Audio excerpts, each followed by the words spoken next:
since all of the stuff with his, with his daughter and all the racial stuff. Did you feel bad for him?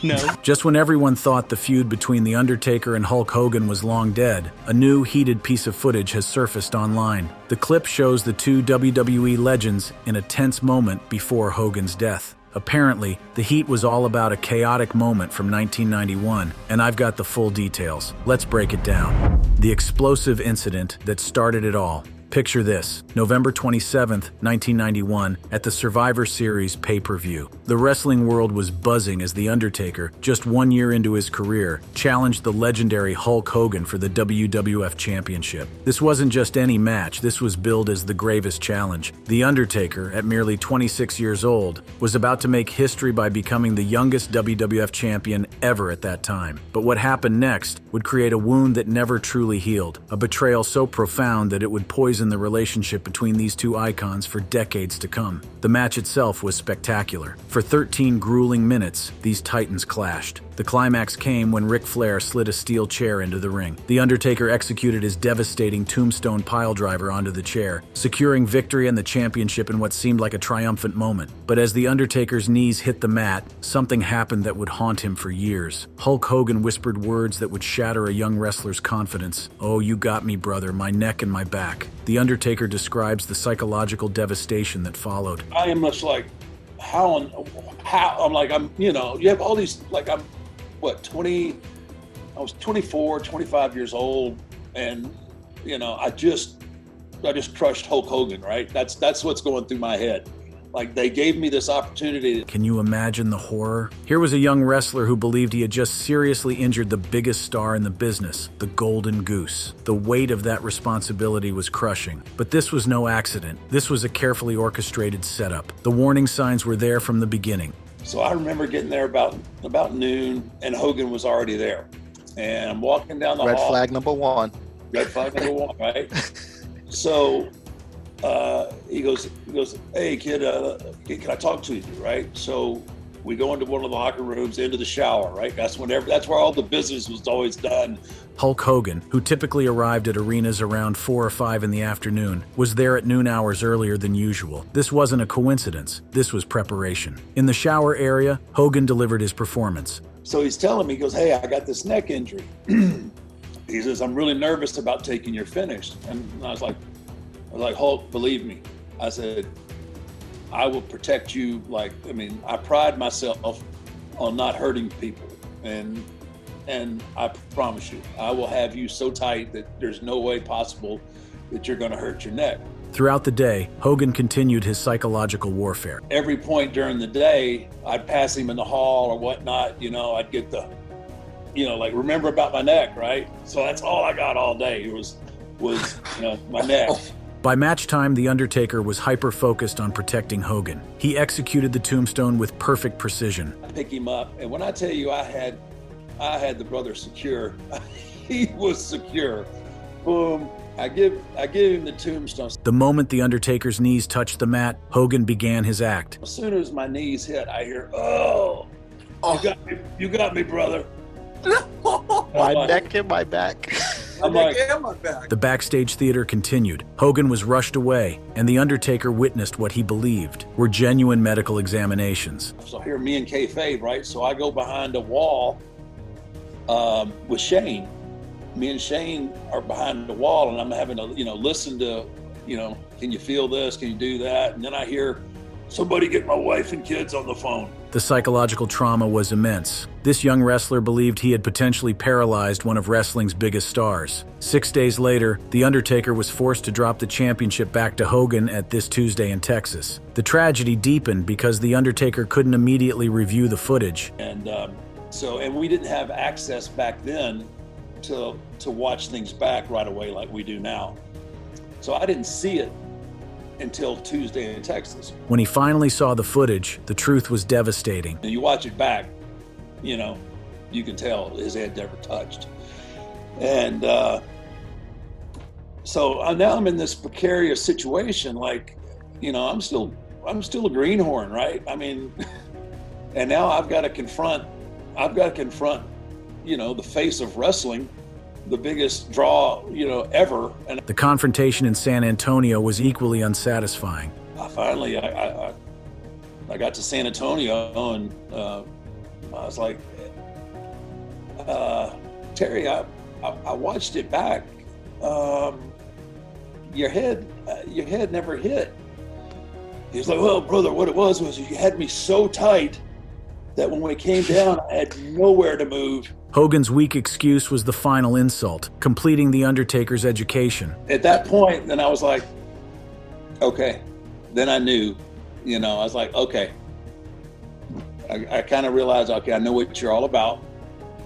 And that's all I needed. This moment marked the beginning of a Cold War that would last for decades. The Undertaker had learned that Hogan was not the hero he portrayed, but rather a manipulative politician willing to sacrifice others for his own benefit. The seeds of animosity planted that night would grow into something much larger and more devastating than anyone could have imagined. The Cold War and the viral Netflix moment. The aftermath of 1991 created a fascinating dynamic, a Cold War between two wrestling icons that would play out over decades. The Undertaker's approach to dealing with Hogan evolved from devastated rookie to calculating professional, maintaining a facade of respect while never forgetting the lesson learned. As The Undertaker gained experience and stature, his perspective shifted to strategic understanding. But this wasn't forgiveness, it was strategy. The phrase, "I knew all I needed to know about him," carries profound weight. It represents a watershed moment in The Undertaker's career, the moment when his innocence about the wrestling business died and his legendary instincts for reading people were born. From that point forward, every interaction with Hogan would be colored by this knowledge. By the early 2000s, the dynamic had completely shifted. The Undertaker had become the locker room leader, while Hogan's position had diminished. At Judgment Day 2002, The Undertaker decisively defeated Hogan for the undisputed championship, symbolic proof that he had not only survived Hogan's manipulation, but surpassed him.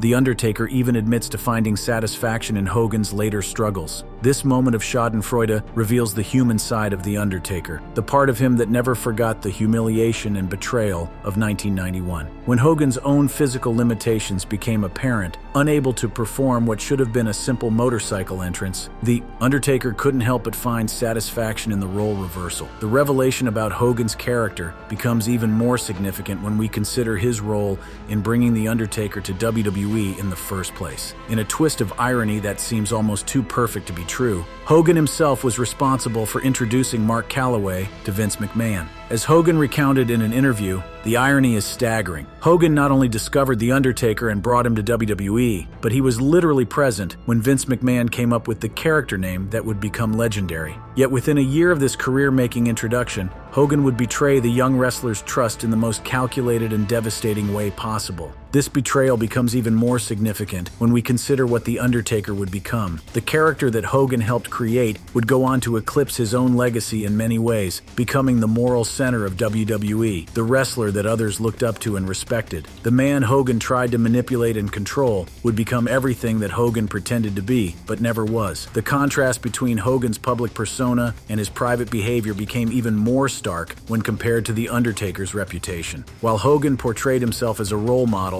who encouraged children to say their prayers and eat their vitamins, stories about his backstage behavior painted a very different picture. Meanwhile, The Undertaker, who portrayed a character associated with darkness and death, was universally respected as a mentor, leader, and genuinely good person behind the scenes. This dichotomy wasn't lost on wrestling fans, and it would come to a head in the most public way possible on January 6, 2025. The wrestling world was absolutely stunned when what should have been a triumphant moment for Hulk Hogan turned into one of the most uncomfortable scenes in recent WWE memory. At the WWE Raw debut on Netflix premiere, Hogan appeared alongside Jimmy Hart to promote his Real American beer, expecting the usual nostalgic pop from the Los Angeles crowd. What he received instead was a chorus of boos that would reverberate throughout the wrestling community and spark conversations about legacy, accountability, and the true nature of heroism in professional wrestling. This wasn't just any ordinary negative reaction. This was a sustained, visceral rejection from a crowd that represented a new generation of wrestling fans. Fans who had access to information, who understood the full scope of wrestling history, and who were no longer willing to separate the performer from the person. The moment was captured on video and immediately went viral, but it was The Undertaker's reaction to this incident that truly exposed the depth of animosity that had been simmering for over 3 decades. When asked about his feelings regarding Hogan's reception, The Undertaker's response was both measured and devastating in its honesty. That simple no spoke volumes. Here was The Undertaker, a man known for his professionalism and respect for veterans, openly admitting that he felt no sympathy for Hogan's public humiliation. When pressed further about whether he felt bad for Hogan, his response was even more telling. This wasn't cruelty speaking. This was 3 decades of accumulated knowledge and experience. The Undertaker went on to provide context for his lack of sympathy, explaining how modern fans have access to information that previous generations didn't. This statement is absolutely crucial to understanding the modern wrestling landscape.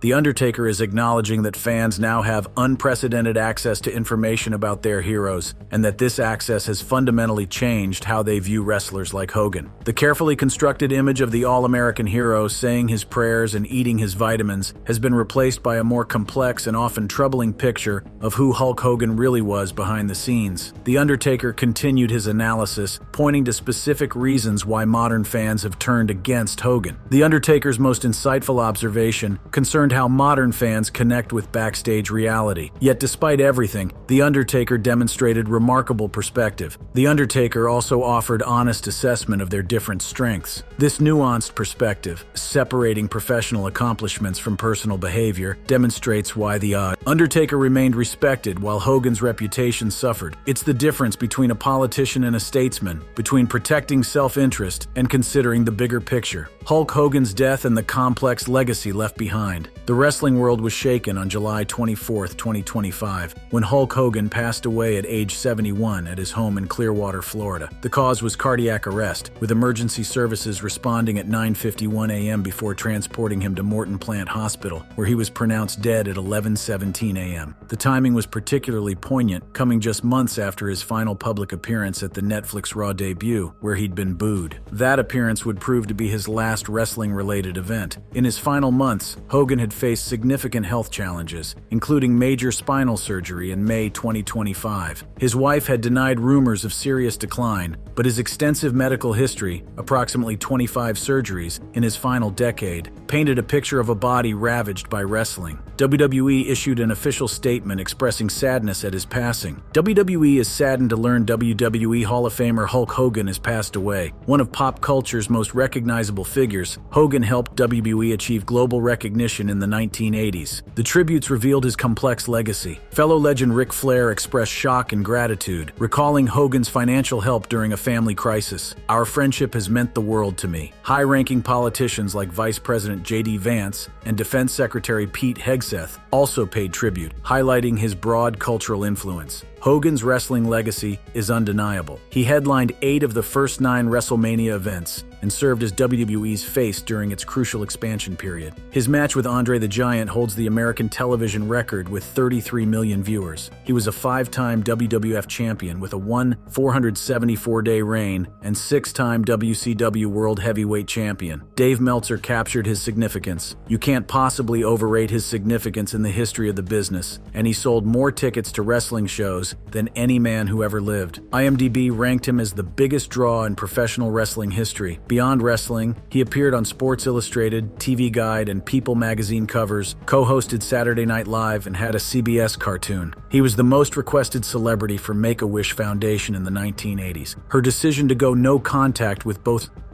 She is currently in therapy to address the impact, emphasizing her desire to protect her own life and children from further harm. The family dynamics were further complicated by Linda Hogan's to Brooke's allegations. Rather than supporting her daughter, Linda denied the severity of the abuse claim, calling Brooke a narcissist, accusing her of being drunk and physical harm, such as breaking her collar and cutting her lip. This response pattern, denying, deflecting, and counterattacking, mirrors the tactics Hogan used with his wrestling colleagues who dared to challenge him. Linda Hogan herself was allegedly a victim of Hogan's manipulation and abuse. During their 24-year marriage to 2009, Linda accused Hulk of multiple infidelities and described him as a sex addict. She cited the affair with Plant as the final straw that led to her filing for divorce in November 2000. The pattern of manipulation within the Hogan family extended beyond just emotional and psychological abuse. The family's reaction show Hogan Knows Best, which aired from 2005 to 2007, a public platform that Hogan used to control the family narrative. Linda later admitted that the show exacerbated family tensions, stating in 2000, "We can endure. It's just that sometimes it's the superficial stuff on the surface that is just hard to deal with." The reality show format allowed Hogan to present himself as the caring, protect father, while simultaneously expose family to public scrutiny and pressure. Public manipulation of family dynamics for personal gain is another form of grooming behavior. Using media exposure to normalize controlling behavior and present protection. The Bubba the Love scandal provides another disturbing example. Hogan's personal relationships were characterized by manipulation and betrayal. Bubba Clem, who was best friend and best man at his wedding, revealed during a memorial interview how their relationship ended after a sex tape scandal. The manipulation in this case involved Hogan living with Bubba during what Bubba described as probably the low point of his life, taking advantage of what Bubba called somewhat of an ownership to engage in behavior that would later be used against both of them. The scandal not only ended their friendship but also had lasting mistakes. The viral moment that started our story, The Undertaker's honest assessment and lack of sympathy, takes new meaning after Hogan's death. It wasn't cruelty motivating those comments. It was hard-earned wisdom about character, integrity, and respect's true meaning. In professional wrestling, as in life, actions have consequences extending beyond the immediate moment. Hogan's choices in 1991 and throughout his career shaped not only his legacy, but influenced countless others' careers and lives. The Undertaker's story proves it's possible to overcome betrayal, learn from difficult experiences, and build a legacy based on genuine respect and integrity. As the wrestling world moves forward without one of its most significant figures, the lessons from the Hogan-Undertaker saga remain relevant and important. In an industry built on larger-than-life characters and dramatic storylines, the real drama often happens behind the scenes, in the choices we make about how to treat our colleagues, our fans, and ourselves. The heated footage that made headlines in 2025 ultimately revealed something far more important than just the animosity between two wrestling legends. It exposed the difference between image and reality, between what we project to the world and who we really are when the cameras stop rolling. In that regard, both Hulk Hogan and The Undertaker provided valuable lessons, one as a cautionary tale, the other as an example of what's possible when integrity guides our actions. Their story reminds us that ultimately, it's not championships or money that defines legacy. It's how we treat others, the integrity we maintain, and respect we earn through actions. On that measure, while both made significant contributions to wrestling, only one will be remembered as a true champion in every sense. If you love this video, click on the card showing on your screen for more videos like this.